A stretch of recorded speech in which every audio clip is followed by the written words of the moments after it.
Good morning. Can't hear you. Welcome. This is the day in which we're supposed to feel free. We're allowed to sing, although I ask that we be cautious when we do. And Lal back there will take charge and make sure that no one's spreading COVID. He's our Mbwakali. Let's light our candle now and watch it burn, and think of it as something that we do out of our intention.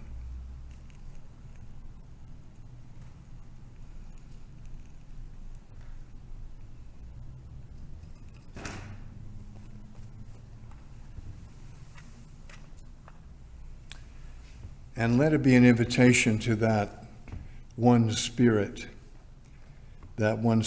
whose life is our lives. And let us invest it, as we do this morning, with energy.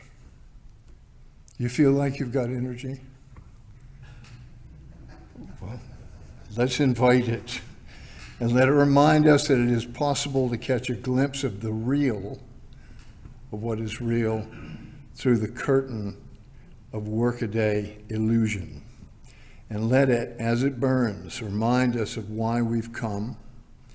And for that, let us be here together in honesty and in trust and in affection.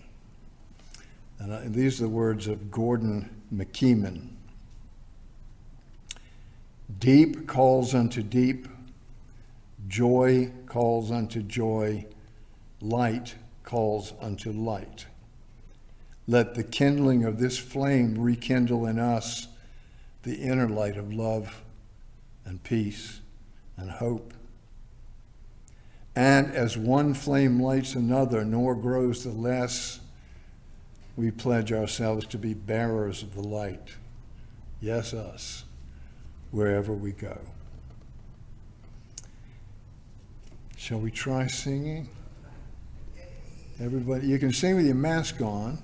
If it might work to sing with a mask on, but we haven't done this in quite a long time, but I've been missing it. It's number 26 in the Green Book. Spirit Divine, attend our prayer.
That wasn't so bad, was it?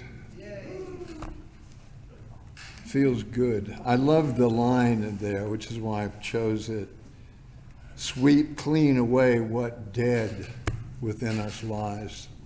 Because after 18 months of the pandemic, there's quite a lot of dead stuff within us. And it is now time to start kicking it out. You didn't realize that you were performing an important function this morning, but I want you to know that you are. These are some words now by Adrienne Marie Brown, who is an African-American activist and UUA minister. It's called In the Business of Growing Love. When we're engaged in loving acts, we humans are at our best and most resilient. The love and romance that makes us want to be better people, the love of children that makes us want to change our whole lives to meet their needs, the love of family that makes us drop everything to take care of them, the love of community that makes us work tirelessly, even with broken hearts. Perhaps humans' core function is love. Love leads us to observe in a much deeper way than any other emotion. If love were the central practice of a new generation of organizers and spiritual leaders, it would have a massive impact. If the goal was to increase the love rather than winning or dominating a constant opponent, I think we could actually imagine liberation from constant oppression. We would suddenly be seeing everything we do, everyone we meet, not through the tactical eyes of war, but through eyes of love. And we would see that there's no such thing as a blank canvas, an empty land, or a new idea, but everywhere there is complex, ancient, fertile ground full of potential. We would understand that the strength of our movement is in the strength of our relationships, which could only be measured by their depth. Scaling up would mean going deeper, being more vulnerable and more empathetic. And each of us, by our mere presence here, contributes to a movement of love. May love hold and heal those who need to be held and need to be healed. May love guide more and more people every day.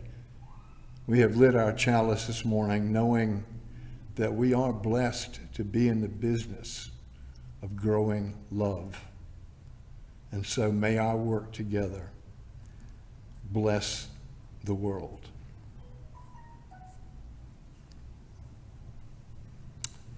And I thank you, Adrienne Marie Brown. Lowell, have you got a song prepared for us today?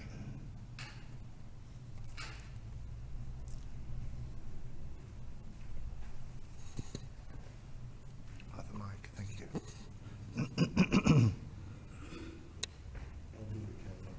Oh, good one.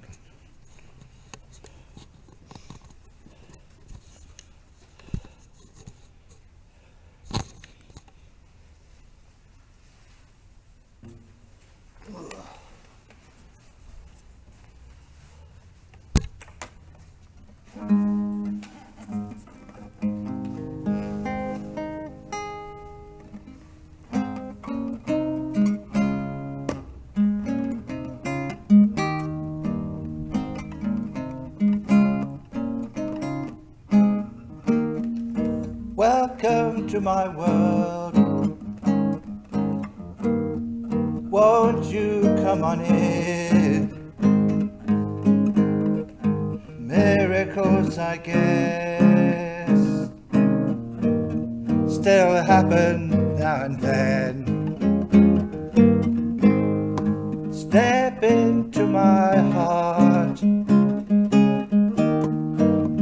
leave your cares behind.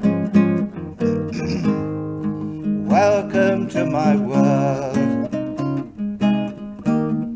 built with you in mind. Knock, the door will open. Seek, you surely will find. Ask, and you will be given the key to this world of mine. I'll be waiting here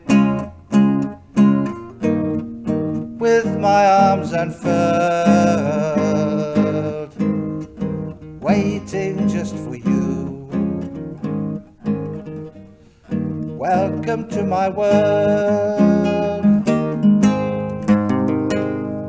Knock and the door will open. Seek, you surely will find. Ask, and you will be given the key to this world of mine. I'll be waiting here with my arms unfurled, waiting just for you. Welcome to my world, waiting just for you.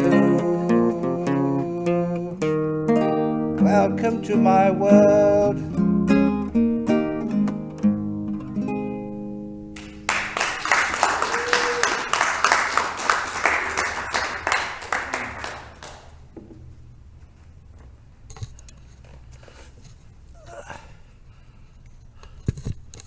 Wait a second, like that.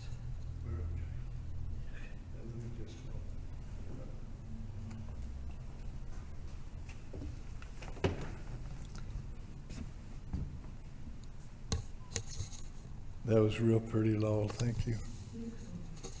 Yeah. Okay, everyone. Now let's make this familiar room into a holy place. And let's make this ordinary moment a holy instant.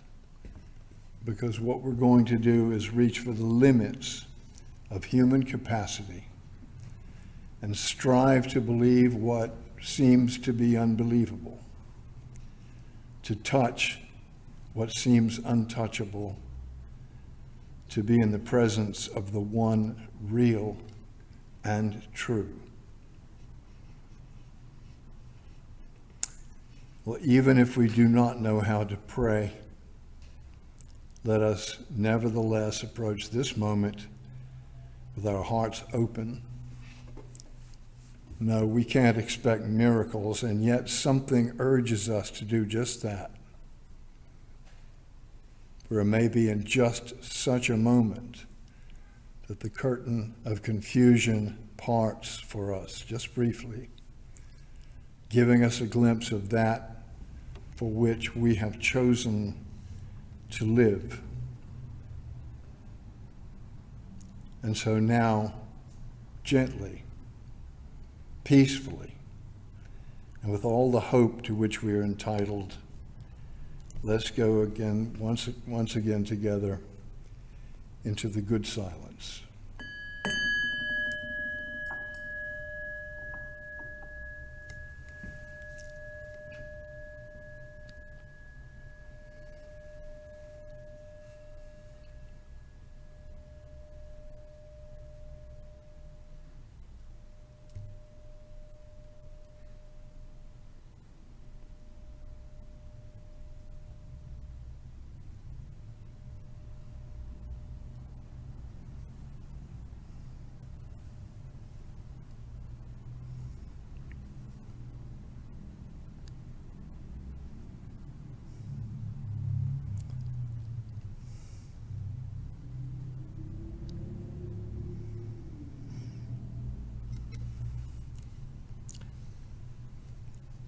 One Spirit called Holy,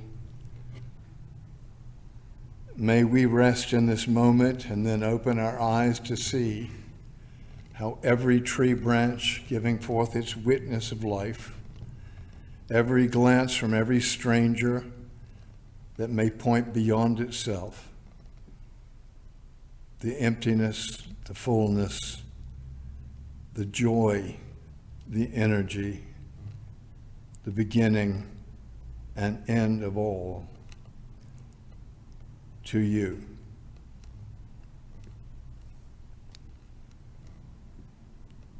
So be it. Inshallah. Shalom. Amen.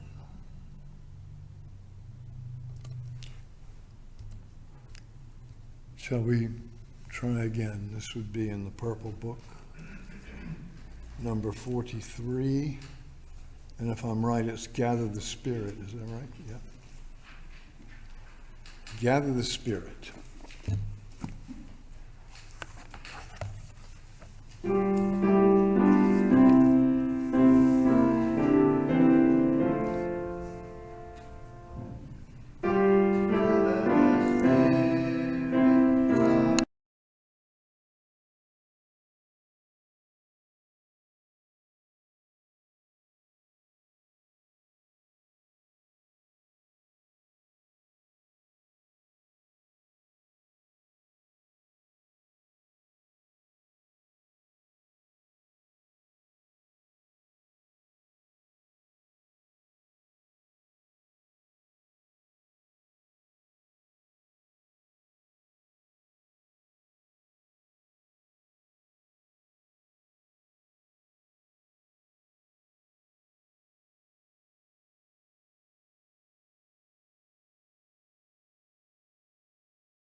Yeah. Now, if you're one of those people, one of those few people here this morning who were here a few years ago, you will have heard the story I'm about to tell, and people didn't believe me then. So I'm asking you now to believe me now, please. I was watching television years ago, a news program, and the scene was Yellowstone Park in America, in the West. And it appears that there had been an invasion by a very large bear that had been ripping up tents, stealing food, frightening people, and had started to become dangerous. So a woman journalist was interviewing a park ranger because the park rangers had applied to a judge for permission to have the bear put down. And she said, "Tell me, why would you want to have this magnificent animal destroyed?" And he replied, "Well, ma'am, he's 7 foot tall, he weighs 500 pounds, and he's got issues."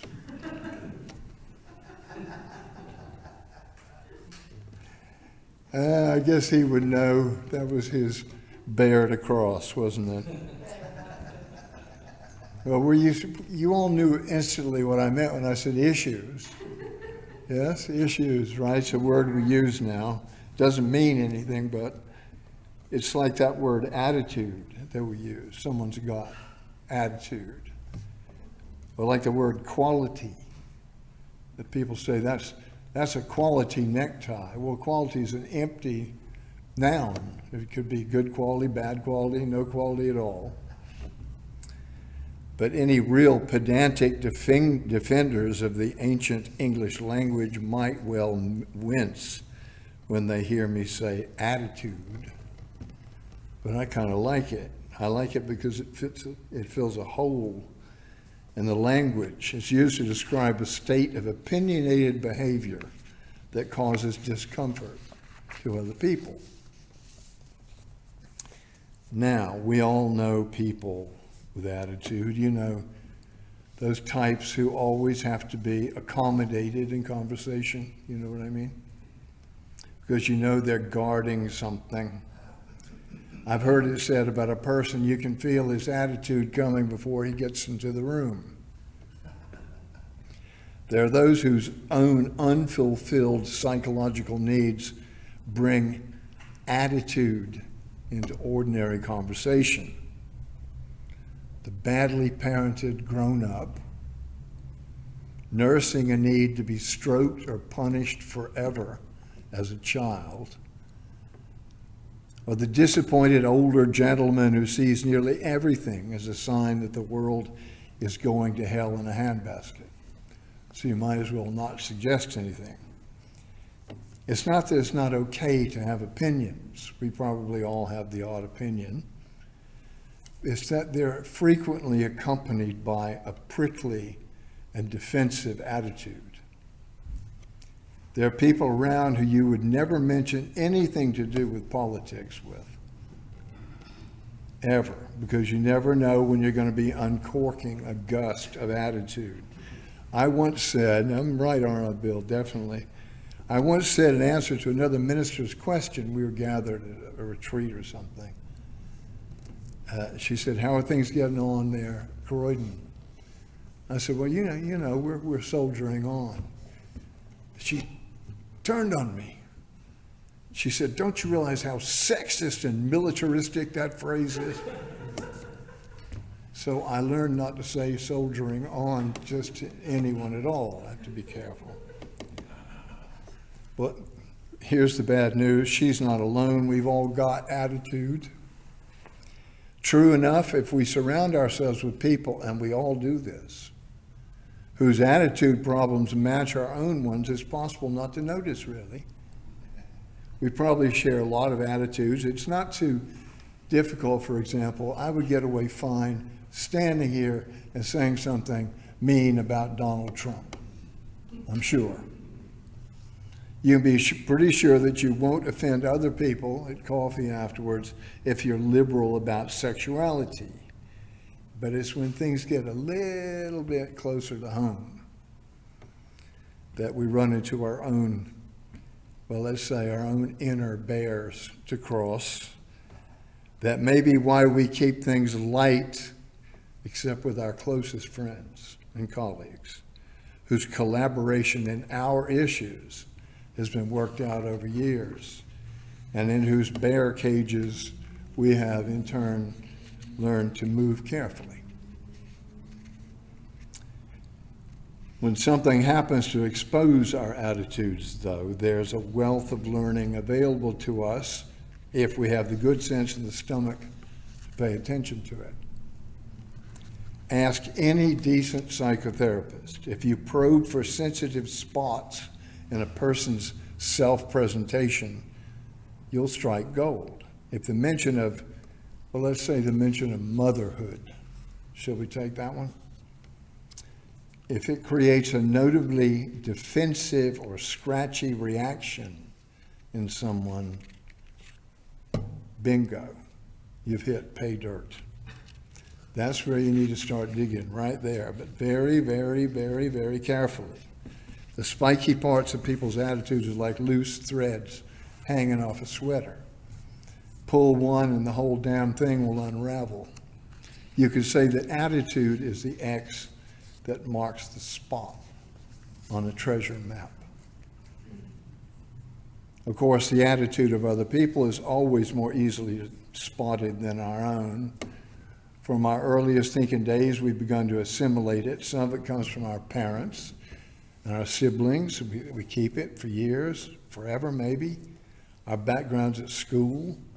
By the time we're teenagers, we become avid collectors of attitude. Have you ever asked a teenager's opinion about something? They hate it or they love it. But there's absolutely nothing in between. And that's because they're really busy building attitude. What we're doing there is building our own little attitude castles. The bricks are the carefully cultivated opinions, weighed in the balance of social status and added to the totality of our personalities.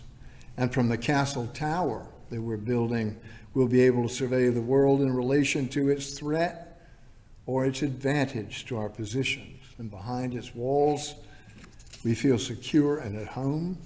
And the others that are permitted inside with us, inside the castle walls, we feel happy with, and those outside are strangers / enemies.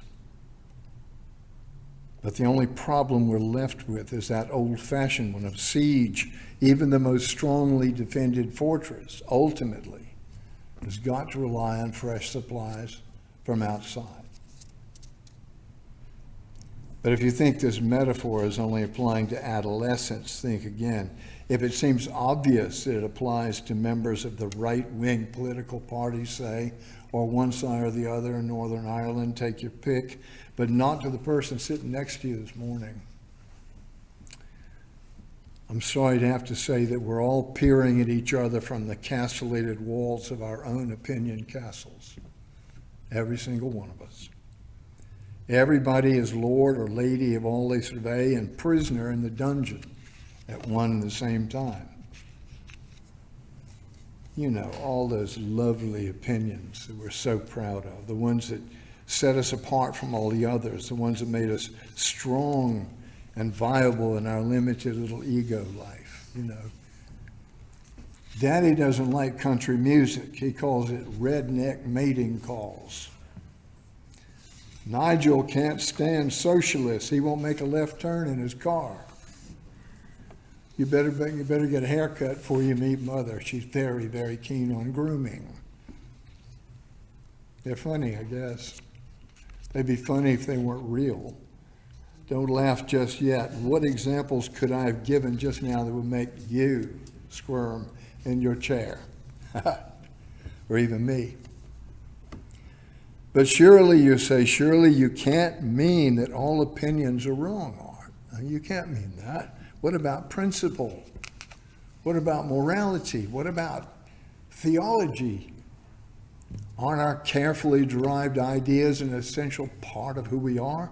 And if you try to live without an inner structure of ideas and opinions, a personal philosophy, wouldn't you become no better than an animal? Well, the short answer is I wouldn't mind being more like an otter, say, or a golden retriever. But the long answer is that if I want to see clearly, I've got to get out of my castle. I've got to go across the moat, and I've got to go into the world. That does not mean abandoning ideas. It means turning them from hard bricks, the walls of the castle, back into the malleable clay from which they were made.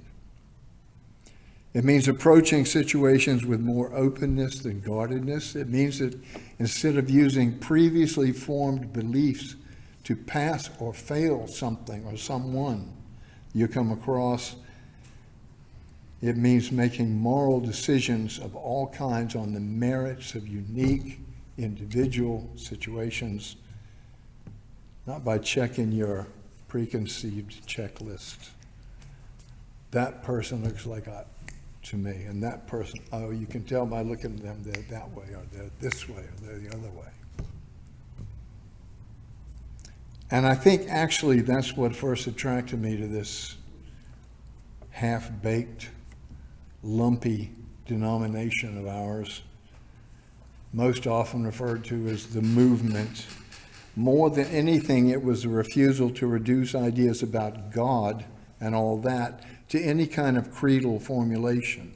That's why maybe even in our little churches, little tiny churches, we'd be proud to display our Buddhists. Hey, that's our Buddhist, our Stoic, our agnostic, our guilt-ridden, fearful ex-Calvinists.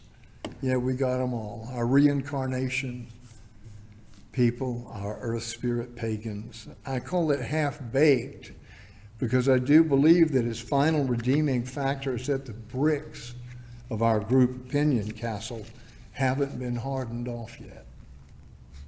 And that despite our fears of being considered woolly-minded and theologically vapid, we have managed to persist in our opinion free way. What else is non-creedal? What is a creed that isn't an opinion? Creeds begin with the two words, I believe. So good for us. But can we afford to just leave that bear out there? Fearful as he is, full of attitude, we need to turn this idea inward. Are we asked to abandon all our opinions? Is that what we must do, as the disciples said, to be saved? No, for that we have to go to the specialists. People like the Rabbi Jesus, who said that in order to get into the kingdom of heaven, you had to be like a little kid. That's what he said. I take that to mean attitude free, meaning that your ideas about God aren't God.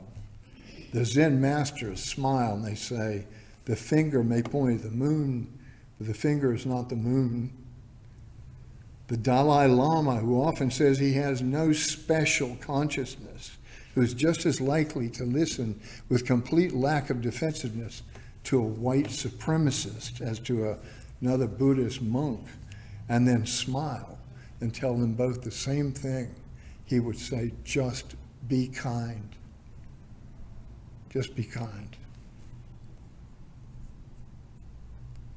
Have you ever had a strong personal experience of the presence of something extraordinary? And yes, I am talking about what some people call a mystical experience. If you have, you'll recognize what I'm going to say about it. It seems to happen like this.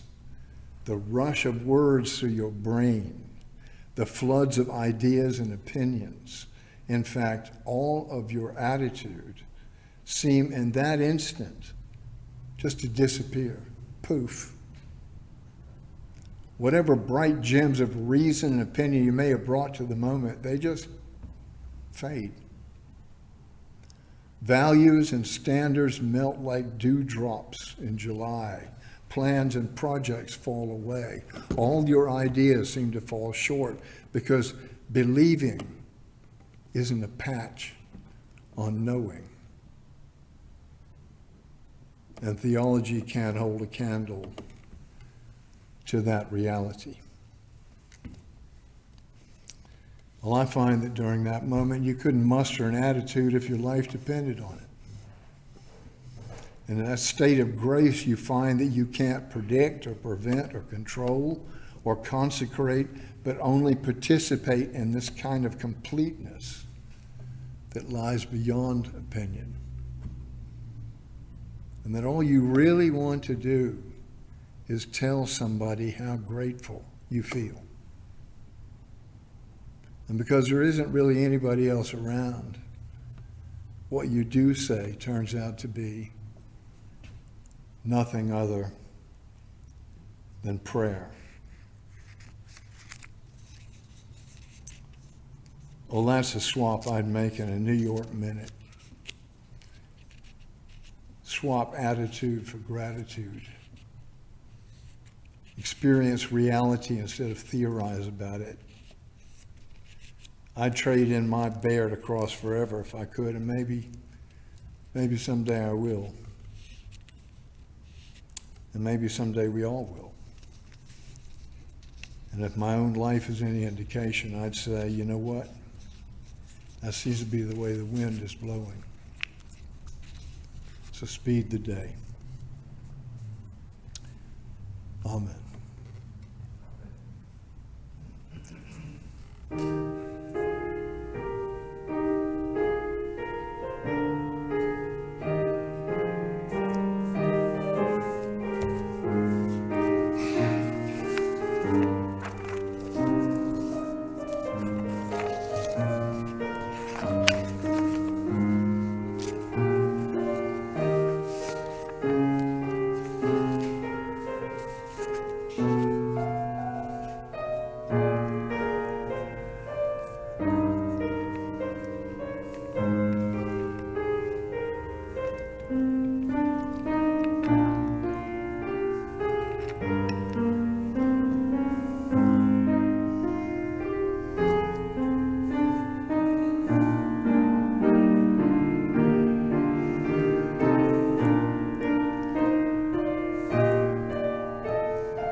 Thanks, Will. Will made a special trip. Where were you, Epsom? Ascot. Are you gambling? No, I don't know if you go to it, but it's somewhere in the area. Well, I'm glad you made it anyway, and thank you. And welcome back to all you sojourners who've been somewhere else. And to all you Kenyans, I say, karibu. Stick around. We got no attitude here. We're not collecting money with those little sacks, but there's a hexagonal wooden box on the table outside the door. In fact, you can't get out the door without seeing it. And if you'd like to put some coins or something in there, please do. And there's some nice nibbles out there. Oh, some saintly human has brought some sandwiches. That's very kind, yeah. Sandwiches, and there's all kinds of nice stuff out there, and coffee. So please stay. And I'm sorry all you out there in Cyberland won't get it. I can't think of anything offhand. Do we need to? The drains are half done, and so there's some equipment in the garden, but it won't get anyone's way. Law says the drains are half done, and there's some. That's the very last drain job for the church drains. They started in getting rain, and they had to halt the sequence. Right. Thank you. We've agreed that on the 16th of October that the LDPA, the London and Provincial District Association of Unitarian Free Christian Churches, who's still awake, is going to meet here. And one of the things that's going to happen is the induction service of the new district minister, Jim Cargill, It'd be nice to have a turnout. That's on a Saturday. And you get special points if you turn up. In fact, you don't have to come Sunday if you come Saturday. You heard me say it. It's on tape now. Okay. Pauline, it was an accident I picked this song. I didn't know. Pauline's one of Pauline's favorites. Number 226 in the Green Book. Just what we need right now is a bit of peace in the world. Song of Peace.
As we have met in the presence of mystery, let us depart in the certainty of peace. By opening ourselves to others and to that one Spirit that unites us, let us make possible a new tide of hope and love that touches everyone we meet. And in that way, may we look after one another, really look after one another until we meet again. Amen.